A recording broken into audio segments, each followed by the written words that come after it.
It's 4:01. I'll call this meeting of the Executive Committee to order. We are all present and smiling. This meeting was posted by the clerk's office appropriately. We'll rise for a moment of silent prayer and the Pledge of Allegiance.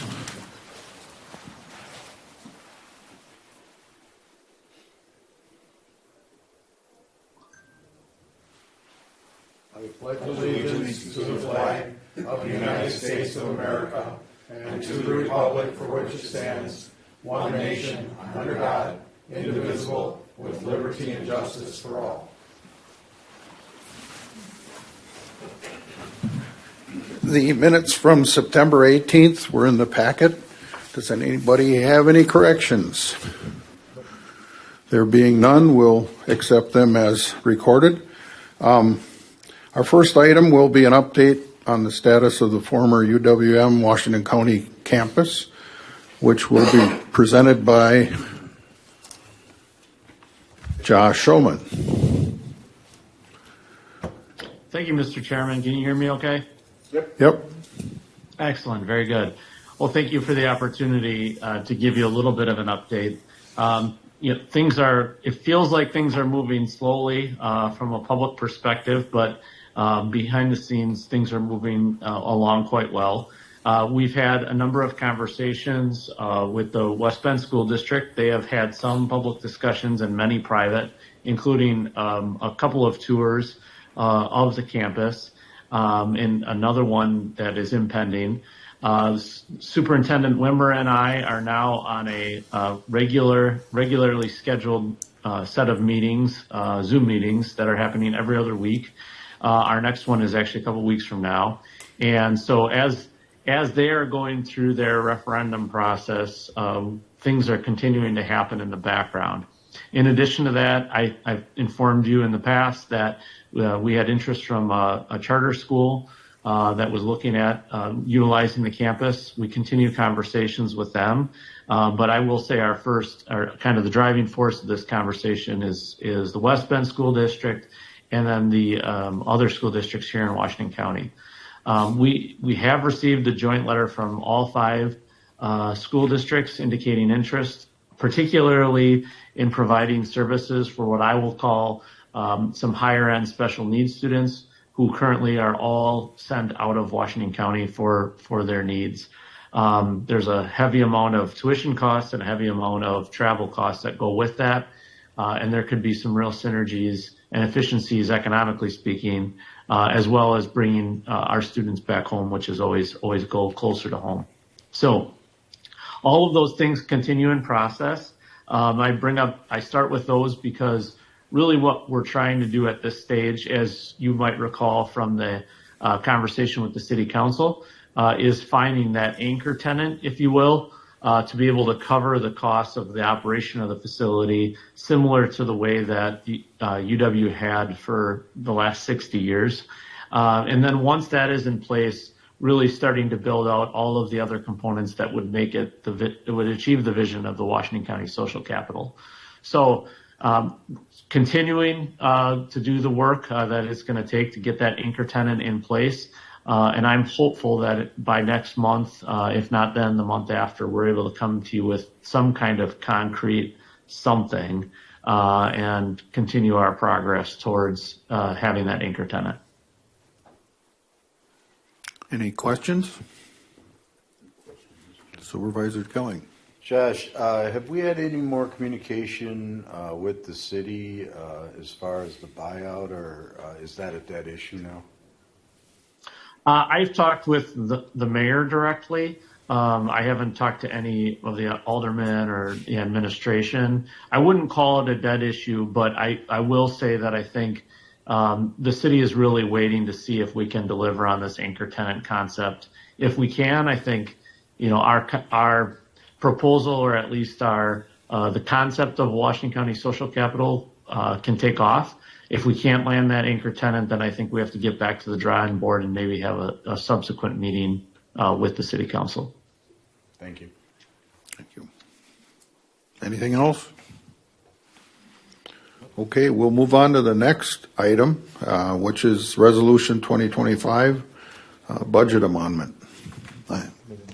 Motion by Supervisor Shadron, second by Supervisor Jody Schulteis.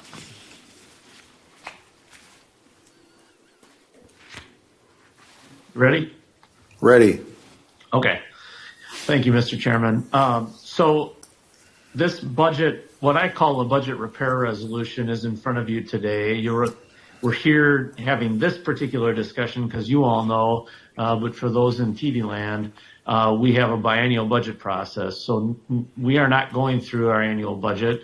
Instead, we basically took a step back and looked at where are we at for the biennium, and are there any adjustments or changes that need to be made. You'll recall when we went through the first biennial budget, there wasn't anything of major substance. In this particular case, there have been some changes that are large enough that we thought it's worthwhile to come back to you and make some tweaks to this budget. So in your packet, what you're looking at, first of all, the resolution itself that we're asking you to approve or to send on to the county board has a number of budget adjustments, things that you'll notice are large in size, but relative to $150 million, almost $150 million budget, not terribly large. But we're discussing in particular a huge increase in our interest earnings for county investments. We think for 2024 in particular, that number could be anywhere from $1.5 to $2 million. Maybe somewhere in between there is probably the safest bet. With interest rates dropping, we think that number will come down, although I don't expect interest rates to drop too terribly much more. Some of it in my opinion, is kind of fundamental to the economy. So we have as you'll see in that resolution, a $1.3 million adjustment. That in and of itself is such a large number that we felt it's worth having this conversation. The second piece in that revenue number that's also worth talking about is our health insurance fund. For those of you who've been around long enough, and I think Brian Krebs is probably the only county board supervisor who was here when it initially happened, but our fund balance for our health insurance fund when I first got to the county was at zero and was heading negative. Today, we're on the other side of that ledger. It's doing very well. All of the initiatives that we've put into place over the past 11 years are really starting to bear fruit. And now we're in a fantastic position as regard to health insurance.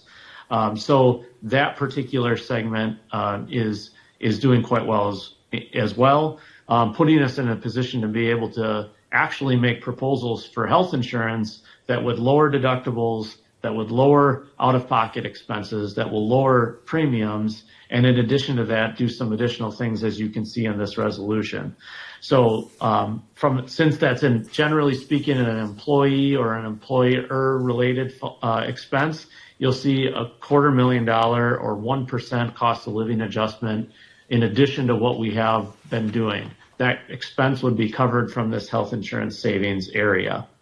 In addition to that, you'll recall that in previous meetings, including as recently as the county board meeting last week, we talked about the master plan holistically.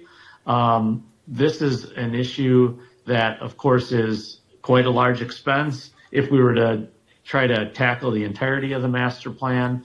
What I had preluded in that presentation was we would look at how do we accomplish kind of the first step, remodeling the Herbert J. Tenney's Government Center, kind of the front end of the Justice Center, make some security improvements. What you'll see here is a proposal that would begin to borrow the funds to be able to do that project. And as we have the last 5 times we've borrowed money, we will do it without raising taxes, without any new debt levy. We'd be able to cover those costs. So that is the additional piece. I probably shouldn't have buried the lead, but I guess I did bury the lead.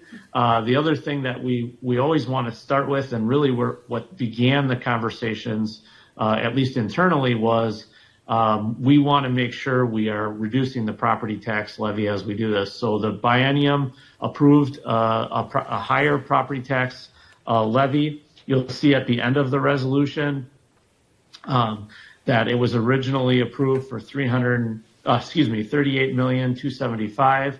What we are proposing is reducing that by $150,000 to $38,125,000.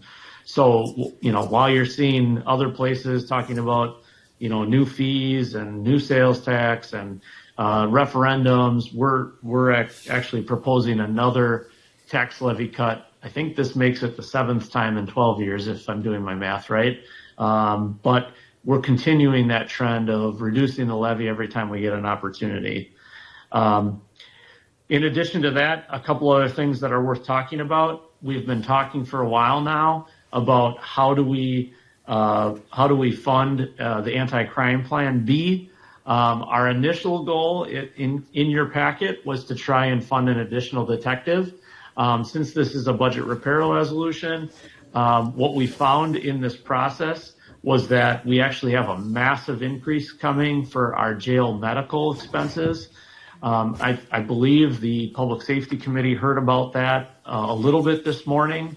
It is a substantial sum. What we're proposing today, rather than hiring a new detective, bringing on a new position, growing the size of government, it looks like we have some bills that in next year, if we did that, we wouldn't be able to pay, and that is that jail medical contract. So instead of bringing on the detective, a small tweak to what we originally proposed in this packet would be to take that $140,000 and allocate it to this substantial increase in the jail medical contract. Now, I don't believe that'll be the full cost of jail medical increase for 2025, but we are going to go out for a bid for RFP for 2026, and we can make adjustments for 2026 to make up whatever that difference is if there remains to be a difference. So that is another piece of the pie here. The final two components, and these I would say tie directly to the investment income, are our Heart and Homestead program, beginning in 2025, but really becoming effective in 2026. We would have permanent funding, so to speak, for a Heart and Homestead program. We're still trying to work with local philanthropy, local businesses. We've got a list of well over 200 applicants for that program that's currently existing. So with their help, we'll be able to eliminate that backlog. With your help, with this approval, we would have an ongoing revenue source for future applicants in particular. You'll notice I tied it to the investment income, and the reason I did that was very strategic. Obviously, investment income can fluctuate if interest rates continue to drop. I think what we would need to do after the next biennium, so now we're talking in 2028, we would then, based on where investment income is, we can make adjustments to that Heart and Homestead program. So we would have the investment there. We would have it baked into the budget both for 25, and the plan would be for 26 and 27. And then if investment income is changing drastically, we can adjust accordingly in the following biennium. Finally, our conservation and heritage program. This is what the grant fund that Supervisor Conrath had initially proposed that ended up being working with Cedar Lake Conservation Foundation. That program has been very successful. We have the beginnings of some metrics that are put into place. Basically, what this would do would be to take the egg conversion fee, and it's currently basically dollars that are budgeted straight into the county treasurer's budget as a revenue line, and then really nothing else happens with them. The municipality gets a cut of those dollars, and we keep the rest, which is essentially just rolling back into the general fund. What we are proposing here is the full amount of that egg conversion fee. We're anticipating a little high at $150,000 a year, would now 100% fund conservation and heritage program. So it makes sense that the egg conversion fee, which is basically a penalty when you take a piece of land out of farm use and you put it into some other use that this fee is collected, those dollars now will go to protect farmland elsewhere. Then what you'll do here then is backfill that with some of the funds that are created by virtue of this budget repair bill. So it is kind of moving dollars around, but it's dedicating that agricultural conversion fee to permanently help keep farmland, keep natural space, keep conservation protected here in Washington County on a regular basis and in a regular cadence. So let me just make sure I'm hitting all the pieces there. The last thing I guess I should address is you'll see as you look through the top half of that resolution, there are a number of other pockets of revenue changes or adjustments that were made, including what you all recall with the UW extension changes that ultimately give us the totality of the change overall. I think we're probably close to $2 million overall. But we just tried to highlight all of those different pieces so you could see where all the different revenues are coming from and where those expenses will lie at the end. So I know Aaron is here. He's worked on this diligently with Margie. It looks like Margie's in the back as well. They can walk you through any specific details if there's something operationally that you need to understand. But as you can see, holistically, we are able to accomplish a lot of our mission, vision, values, priorities types of initiatives. We're able to start by cutting property taxes once again, the property tax levy, while most everybody else is doing the opposite. And we're able at the same time to provide a path forward for the campus plan, the campus master plan, both this initial remodeling of the government center and the justice center, and then also have the down payment for future projects like those that were talked about at county board. And I'm happy to dive into that deeper since borrowing is a sensitive subject. I'm happy to talk about that more if you're interested. But with that, I'll turn it over to you, Mr. Chairman, for any questions. Supervisor Shadron. Thank you. The one thing I wanted to ask is on the jail medical, you're putting at $140,000. You're not adding the detective. Is that putting a strain on current detectives, or are we okay in that area? Yeah, so I think the sheriff would be best served to answer that question, certainly. But here's through translation. If you remember the anti-crime plan, we had added a detective in the plan. Mm-hmm. When that failed, that is not one of the first positions that we went to address. There was a whole slew of others, you'll recall, anti-crime plan B. So detective remains on the list, but it's one of those that's when we get enough revenue to be able to pay for it, we'll get it. So I would say to you, I guess that's a long way of saying it's not an emergency, it's an urgency. And so we had it on there initially because it's urgent and we wanted to address it. Now that we've found this other issue, though, we don't have the dollars to necessarily do it. So we want to address our ongoing issue before we start adding more ongoing expense. Does that answer your question, John? Pretty much, in a roundabout way. And I understand that the Sheriff Schulteis intends to be at the full board meeting to talk about this further. Okay. You had a comment? I did. I did have communication with Sheriff Schulteis this afternoon, and he is in support of this change. Oh, he's okay with it? Okay, great. Thank you. Jody? Thank you, Chair. So my question is about the jail contract as well, jail medical services contract. Can you help expand for me what that all includes and what the majority of the anticipated increases are going to be in? I was say, my Supervisor Schwab might be better answering me. He's going.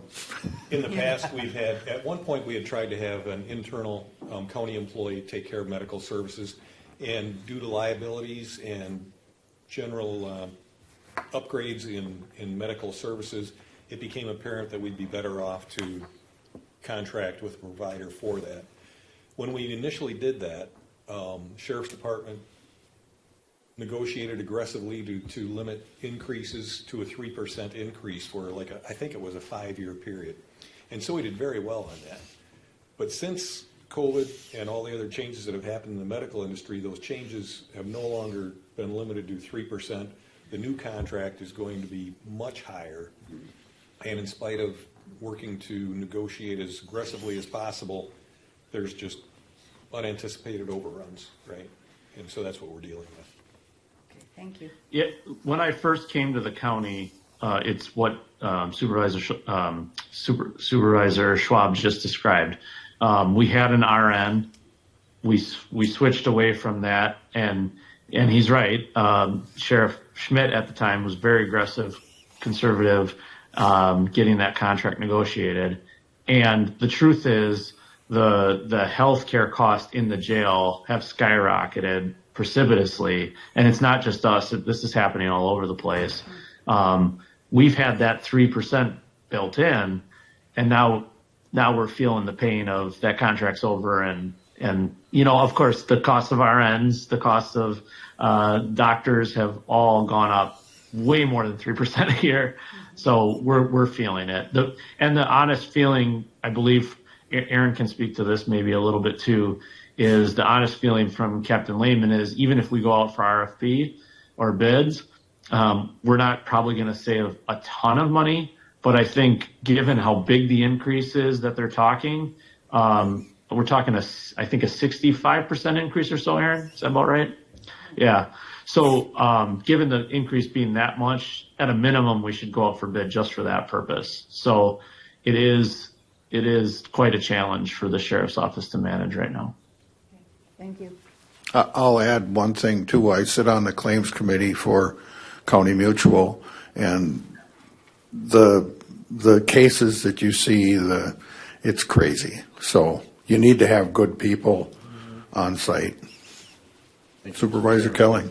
Dash, is this at all contractually tied to our county employees' health care, or could it be? Would there be any possible chance for some more savings by putting the two together and doing a contract under that light? That's a really interesting thought. I think it's so far outside the box that we'd have to do some digging. So thank you for sharing it. The answer is no, they're not correlated, they're not related at all, but it is quite an interesting thought.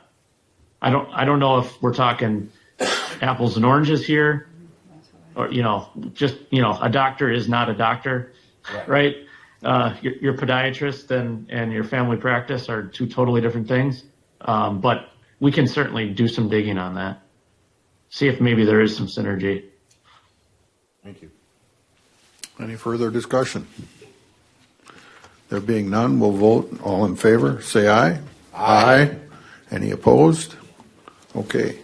And our last item. Mr. Chairman, could I just interject one thing? Sure. Because I know this is going to come up at County Board, and I want to make sure we're on the record saying it. The $1.25 million that we're proposing borrowing will help us with a number of initiatives. It will help us with the remodeling that I talked about.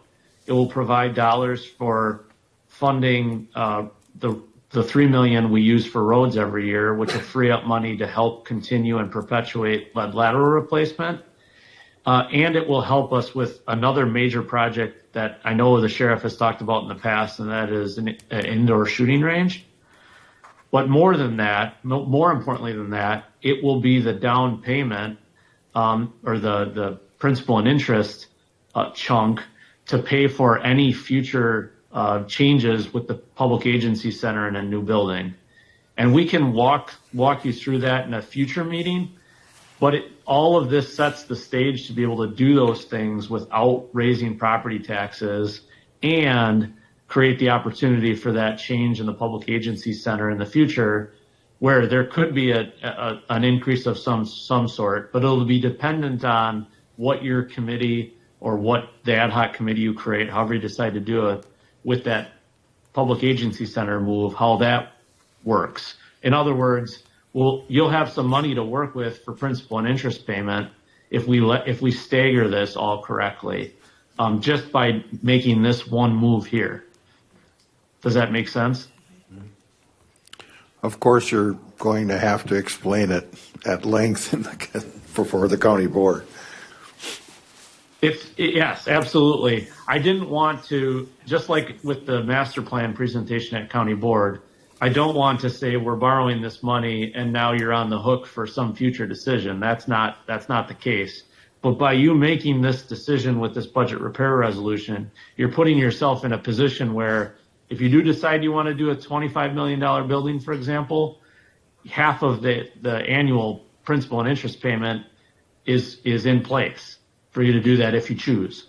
If you choose not to, of course, you don't have to, but we're trying, like always, to think 5 steps ahead, and this is one of those things. And in the meantime, everything you've already planned and is ready to go with the list of projects I listed is funded without raising taxes.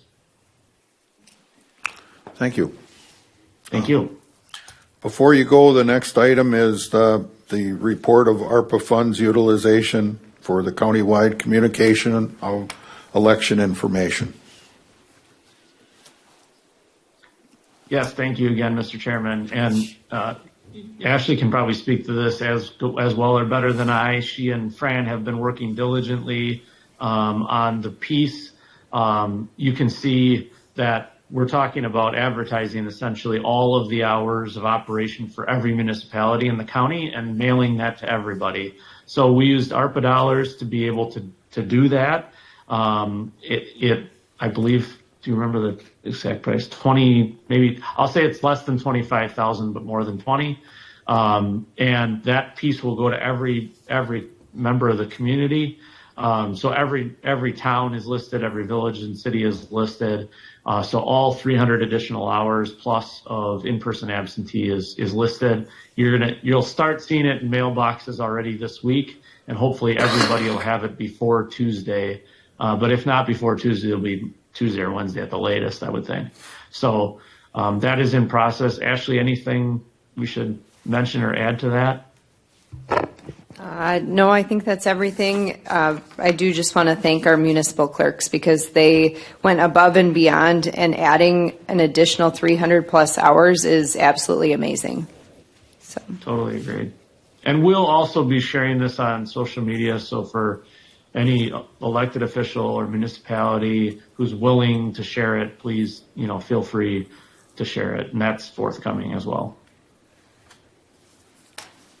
Any questions or discussion? Okay. Our next item is the Human Resources Quarterly Update.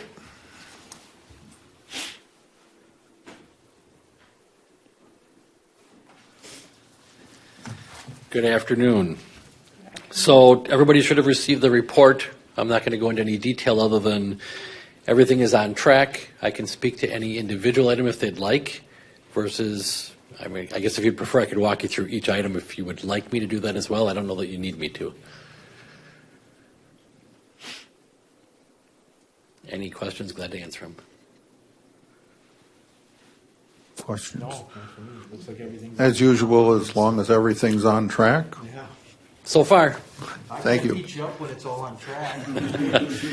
maybe next time. All right. Thank you. Next up is the Shared Services Update from Aaron Dahl.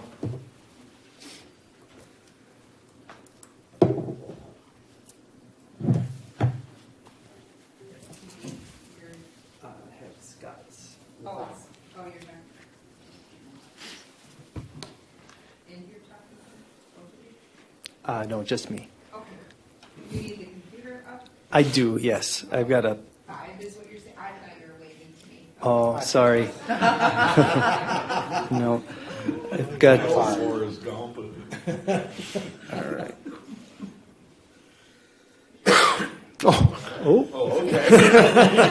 I always do that to butter up the group before we get started. Consider us sputtered. All right. Well, thanks everyone. We're preparing to start year 2 of this, so I think now is a good time to give an update on what's happening in shared services. I'm also going to show you a dashboard that'll give you the ability to look up and communicate about the value of these shared services initiatives that are happening. So when we talk about our shared revenue grant program, I think of really 2 categories. One is direct service provision, and the other category is grants, right? So we'll talk about both of those today, starting with the shared services. So you've heard about, in some cases approved, and certainly approved as part of the budget process, but in some cases additional action beyond that. All of these things, so you're aware of them, but I did want to make sure that we touch on these points just so you're aware of what the value is and the status of these initiatives too. So starting with roadway maintenance, so that was a boost to the work that the highway department already does for municipalities. So that work is ongoing. We divided up the money and that work has been happening throughout the year. That's about $450,000 worth of road work for our municipalities. They meet as a group to decide how that gets divided up, and then they report back to the highway department about the types of projects that they'd like to do and like to see. So they met last month to allocate the dollars for next year. And so, like I said, $450,000 worth of value. Great feedback so far on that program. People really seem to like it. So the next piece is IT. So you've seen a number of resolutions approving initiatives with our municipal partners. We're up to 5, I believe, our 5th community. So Town of Erin, Village of Kewaskum, Village of Newburgh, Town of Addison, and Town of West Bend so far. About $116,000 worth of value there being provided to those municipalities. So another program with great feedback. One thing we're hearing from a lot of folks is, our guys work with a greater sense of urgency than the folks that they hire in that get paid by the hour, right? So that's just one additional benefit I think that they're seeing, but they're happy with the professionalism and the level of service that they're getting. And when those contracts are established, they're also approved at the municipal level too.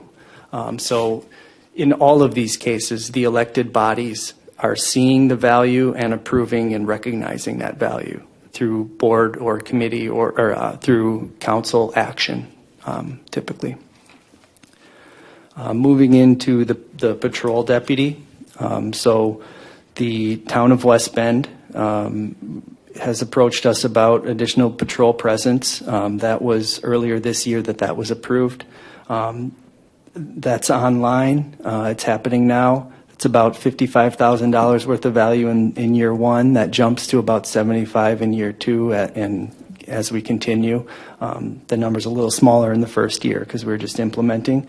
So that's for the town of West Bend. We're also working with the village of Richfield. The referendum that was passed there added an additional deputy to the contract. So we're working with them on funding the first 2 years of the implementation of that. So in total, between the first couple of years, we expect that to be right around $100,000. Again, that's a couple of years worth, but about $100,000. And so I think it's important to point out that partnerships like those help the municipalities, but they also, they further our goal of additional public safety presence, additional deputies on the street, right? Things like that. So it's good for both of us. On a similar line, dispatch. The call volume from Hartford has been fully integrated into our dispatch center. So in terms of value, that's about $275,000 We calculate that based on the staffing levels that we had to achieve to take on that call volume. So that'll show up on the dashboard when we pull it up. Germantown, it was reported this morning and in the paper and the news that we've recently, last month, taken on their third shift call volume, and we'll transition additional shifts as we go through 2025. And so you'll see more of that value on the dashboard for 25 than in 24 per se, but wanted to point that out that that's coming online. The Germantown value for 25, we estimate about $675,000. So significant value to them as well. So those first few are the ones that are on the dashboard. So when you see that, you'll see the value for all of those pieces on there. The remaining three, that information is either in the works or being calculated, and it'll be added soon. But to start with the municipal planner, so we had been working very hard to fill that position, and so happy to report that we have filled that position. MOUs have been established with our first three partner communities, so Richfield, Jackson, and Kewaskum. So we'll start recognizing that activity, recognizing that value very soon. But when we were budgeting, we estimated that to be right around $100,000 combined across all partners.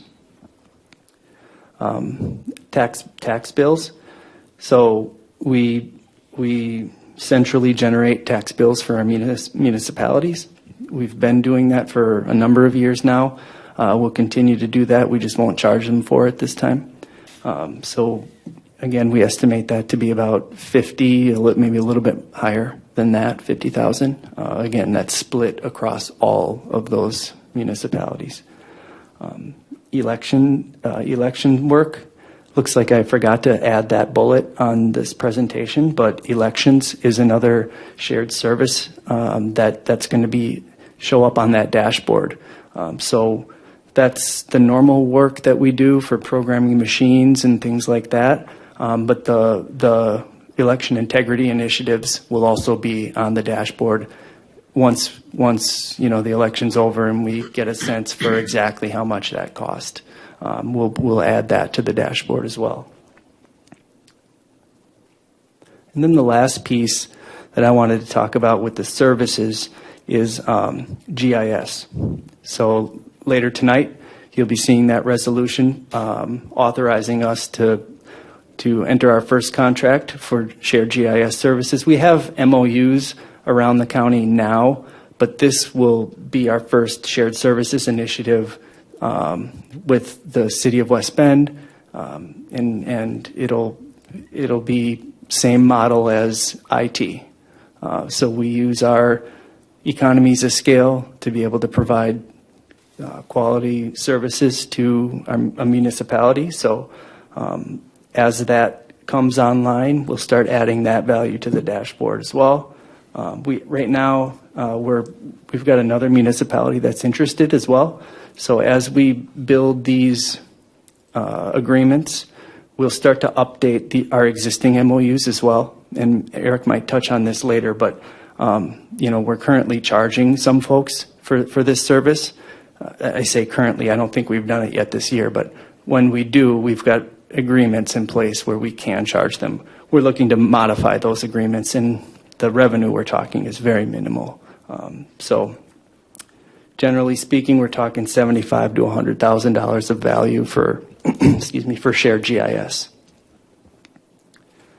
I'll move into the grant programs. If you've got any questions, we can get them at the end or as we go, but just let me know. So the grant programs are fairly simple, and you've heard about these before. EMS and fire grants. So if you remember, we had $1 million allocated for 24 and $1 million allocated for 25. All of that money for 2024, the full $1 million, is out the door. It's in the hands of our municipal partners, and they're putting it to work. So really good feedback on that program as well. So we're gearing up to do the same thing in 2025. that's following a similar process, right? We send them a letter saying, hey, congratulations, we want to give you some grant money. We send them a model resolution for their elected body to approve. And when they do that and send it back to us, then we send the funds.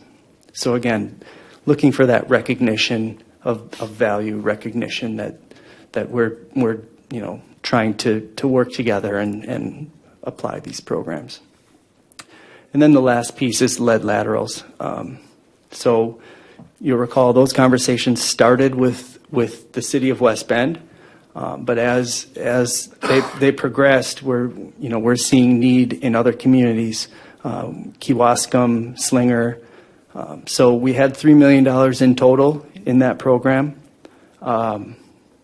We are currently showing about just over 700,000 on the dashboard. So that reflects like the work, the concrete work that we can point to that's going to happen this year. The remainder of that $3 million will show up in future years on that dashboard, but we're looking to really just show the dollars that we expect to go out the door this year. And before we jump to the dashboard, I just wanted to give some updates. We talked a little bit at budget time about the innovation fund. So with the shared revenue bill that the state passed, part of that was they included $300 million in a fund.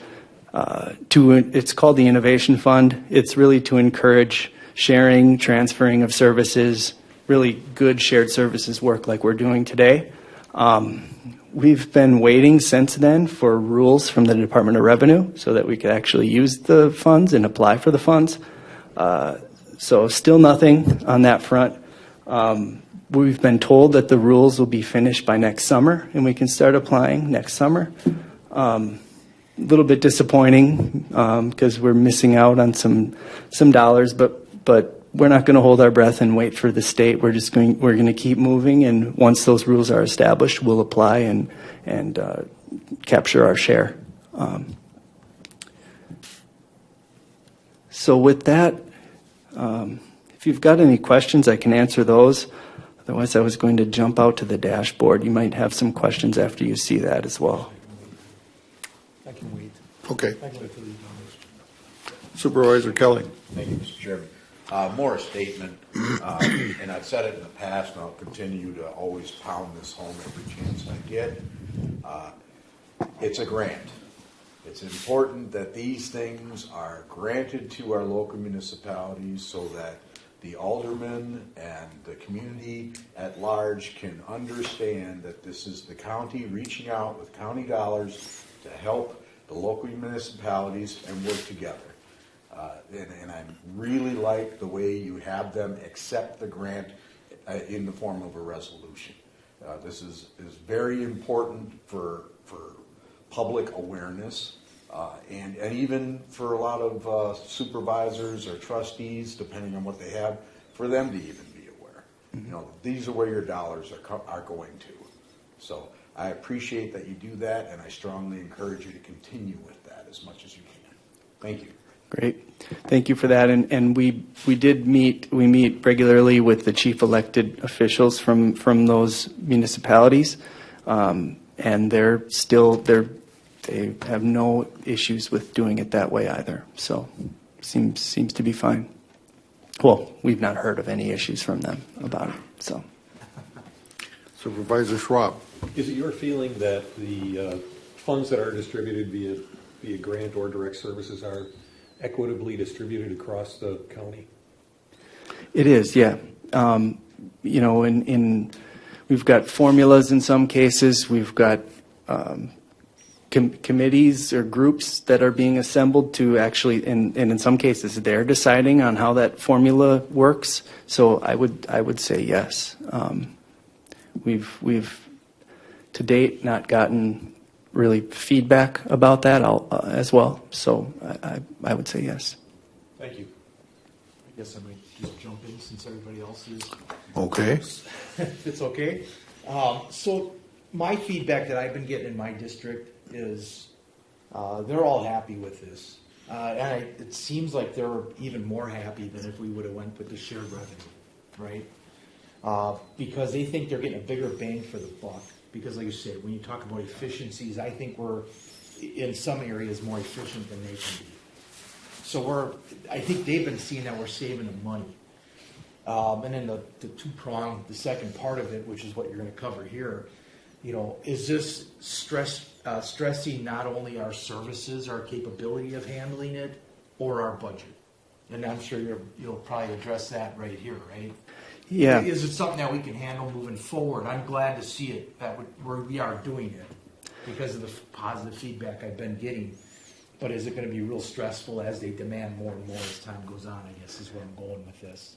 I can say that things like the IT shared services, for example, the demand is so high that in some cases, we're able to add smaller municipalities on because we have economies of scale. Municipalities like Germantown, for example, to add them on, that's our tipping point for needing additional staffing. And so we may be having some of those conversations at budget time next time around about, is this something that we'd like to do and that we're prepared to do? At this point, though, the budget itself is we're able to incorporate what we're doing within our existing budget, within our current means. Right. So. That was kind of my concern moving forward. Like I said, as the word gets out and this gains momentum and popularity, will that ask be too much for us to deliver, where maybe we need to put some limits on it? Or, I mean, you don't want to cut them off, but on the other hand, it could be overwhelming, right? I would say, nothing's in here that ties our hands or that will force us into some difficult situations. Any expansion on this will be brought before this group, and we'll be talking about it. So. Sounds good. I'll look forward to that discussion. Great, thank you. All right, so quickly on the dashboard, this is a lot easier to read when it's on your computer or your phone, so I recognize that. But really what we're looking at here, see if I can maybe blow up each of these components. Of course, the letters don't get bigger, but what we're looking at here is sorry,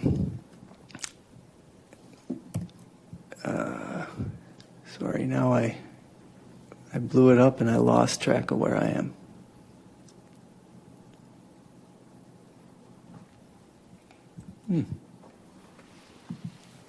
Try that again. Yeah, we just bring that back out. Look, I'll just stall with this. Yeah. Soften it up a little bit. Yeah. There we go. Okay, so I won't jump into that other view again, but what we're looking at is up top, we list all of the different service types across here. So, shared deputy and dispatch and the grants are really the tall bars on here, road maintenance. There's a pie chart that shows how, on a proportionate basis, how the things shake out. These are stacked bars here at the bottom, so by municipality, how much value they're receiving. There's a total here, so you see on the dashboard right now we're recognizing 2.6, just over $1 million worth of value. So this site just it allows for any municipality to pop out and see, or any citizen to pop out and see the status of this initiative.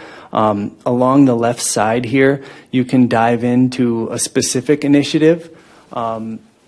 So for like roadway maintenance, you can see by municipality exactly how much has been allocated to the roadway maintenance.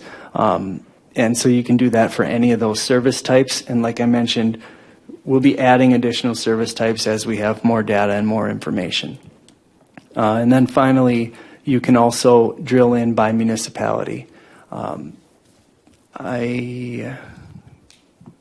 had a hard time reading this, but looks like that. Yeah, so I think this is Kewaskum, for example.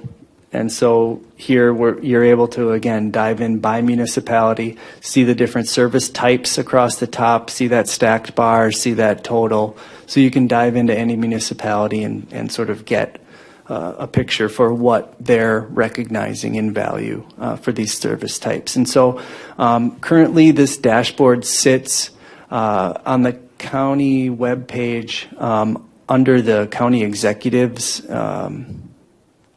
page. There's a site called Reducing the Size of Government, and that's where this sits. I can share a link with the group, or I can share a link and maybe we can get it out to the group so you have a direct link to this. But generally speaking, that's where it sits, is out on that web page. So specifically, we're talking about, this is the county executive's homepage. If you scroll down, there's a space called Reducing the Size of Government. You can click on that, and it'll bring up that page, bring up a snapshot of the dashboard itself, but there's a button you can click on to bring up the full dashboard. That'll be helpful. Thank you. Good. It's, just hearing some of the feedback for the last few months, it sounds like this might be a useful tool to help communicate about what's happening out there. So, On the bottom chart here, it looks like 3 bars are way high. Can you extrapolate that? What do those represent? sure. Thanks, Scott. And why are their districts better? So for example, the city of West Bend, their bar is on the far right. It's very high, and it is all lead laterals. So proportionately, that was a lot of money, and so that's why that number is high. Again, it's one color, so one category, but we'll be adding to that with hopefully GIS, for example. So the next one is Kewaskum. So a large chunk of that is lead laterals as well, but they've taken advantage of the IT services, and they got a good size EMS and fire grant as well. And then the final one that's large is Hartford. So the city got a substantial EMS and fire grant, and they also have a big chunk of that is shared dispatch as well. So the $266,000 in there is their share of the dispatch. So that's why those bars are so high. And back to that question about proportional distribution, it looks pretty proportional. The piece that sort of skews the Kewaskum one is the lead laterals, but if you take that out, it looks fairly proportional. And, Complete this year already. Okay. Yeah. and for West Bend, do we have projection of lead lateral replacement each year going forward? We, as I don't know, maybe.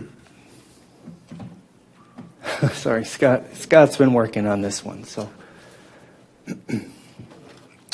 The short answer is yes. We've got a plan in place for up to the year 2027. That's when the ARPA funds move. That's where they talk about moving to a different funding source. So if this is approved through this process, and we'll go back to the City of West Bend and let them know that we have additional funds to use in the future. So we have a plan for the next several years. We're hoping that this gets approved with your budget amendment earlier tonight, we'll be able to provide more money and get that extended out even further into the future. Okay, thank you. Supervisor Schwab. I really like the dashboard, and I'm not sure if it's a good idea or a bad idea to include a chart that would explain where the anticipated revenue came from. If most of this is from sales tax, how much of that would have been contributed by each municipality, and how much are they using that? That could be a double-edged sword. It'd be great for information for people who like that sort of thing like me, but it could be terrible for people who say, I'm not getting my fair share and I got to get more, and how come it's not perfectly fair? So I don't know if you've considered that, and I don't expect an answer right now, but it's something to think about that may be useful on the dashboard. Great. I appreciate that feedback. We'll definitely, take a look and consider that. So thank you. Yes. Thank you, Mr. Chairman. And in regard to that, and I think even better, is they wanted a 20%, I believe was the original thing where they wanted 20% share of sales tax.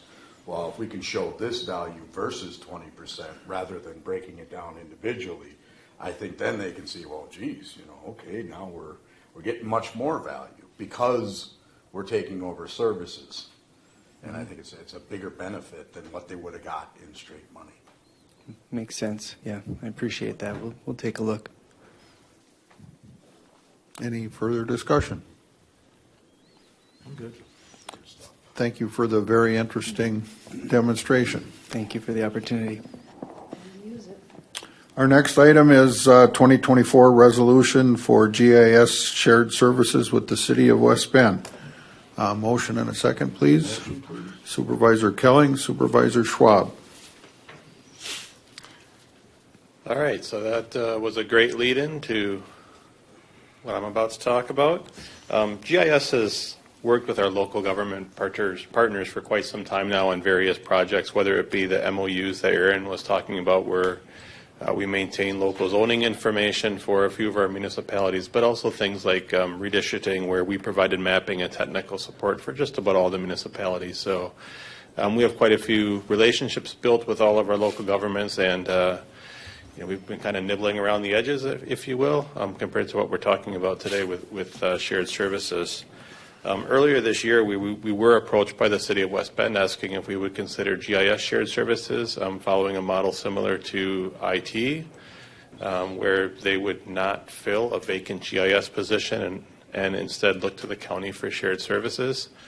The resolution that's before you today really sets the stage. If you approve that and ultimately the county board approves that, we would essentially become the GIS shop for the city of West Bend, working with all of their departments similar to the way that we work with our departments here locally.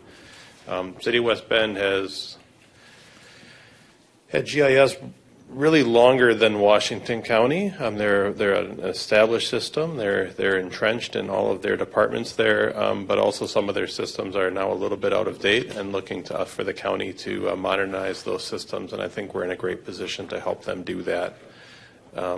They are probably the biggest lift. So if we are successful, and when we are successful with the city of West Bend, it really creates the model for us to provide similar services for the other communities in the county as well. And kind of with the way that we're aligning this, we should be able to take those on without any significant trouble. Both the four that we do have MOUs with, as well as there's another community who's already approached us, and then. Like I said, the model is set, so if this goes through, you might see some additional resolutions that, in short order, that would follow the same model. But, yeah, West Bend, they seem very interested. Like I said, they approached us, and they will be sending a similar resolution through their city council, through their political channels. But if there's any specific questions that you have, I'm happy to take them, but you saw the dashboard that my group and Word and BPA helped create, and I think we fit right in with the county's goals of that. Go ahead, John. Just kind of dumbing it down. Sure. So haven't we mapped out the whole county already? So in essence, we're kind of already doing it and doubling the service. So if we just share with them what we already have, or do we block out the city of West Bend? So that's a good question. There are certain layers like aerial photography that the county flies and pays for, and we provide that to all of our local governments. They're not flying a separate aerial photography project. The same thing with our LiDAR project next year, which is a way to capture the contours and the Earth's surface and all of that. So we are already doing that.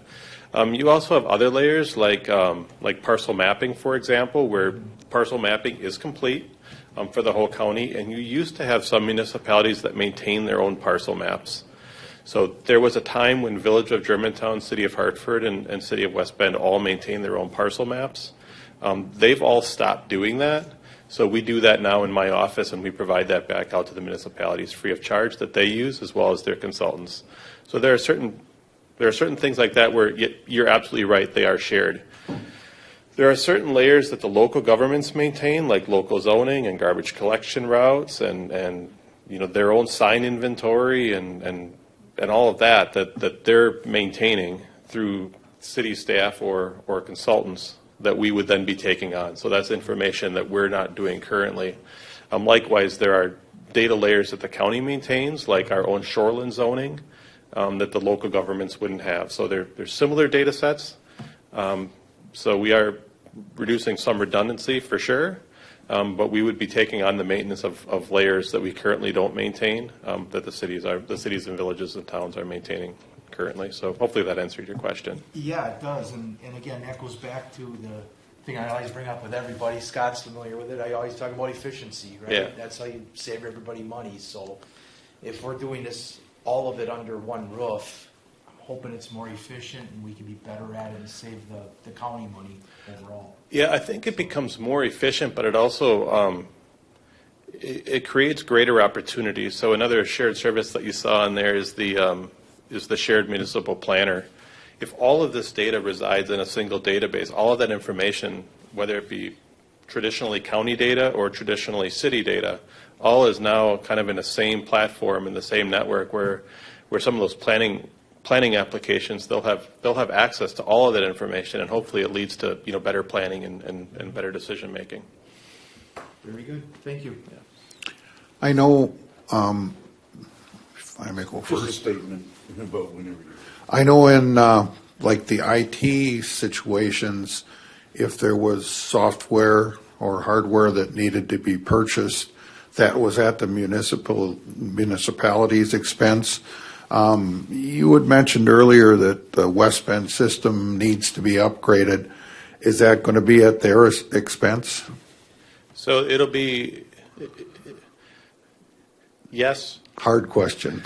No, it's just that there's different pieces of it. So the hardware costs and the licensing costs would fall on them.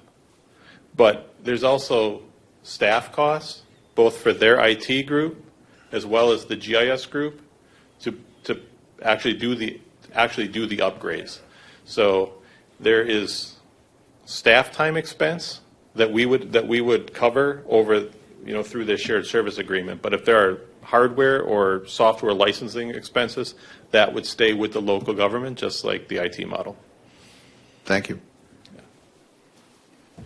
Just a quick statement to you, Mr. Chairman, and to the people at home who might be watching. It's something that I had talked about with Mayor Ongert several months ago, and I'm extremely encouraged that he's taken up that idea and has run with it, and we've gotten to this point. I'll be very much in support of it when it gets to the full board. Thank you. Any further discussion? All right, since this is a resolution, we'll vote.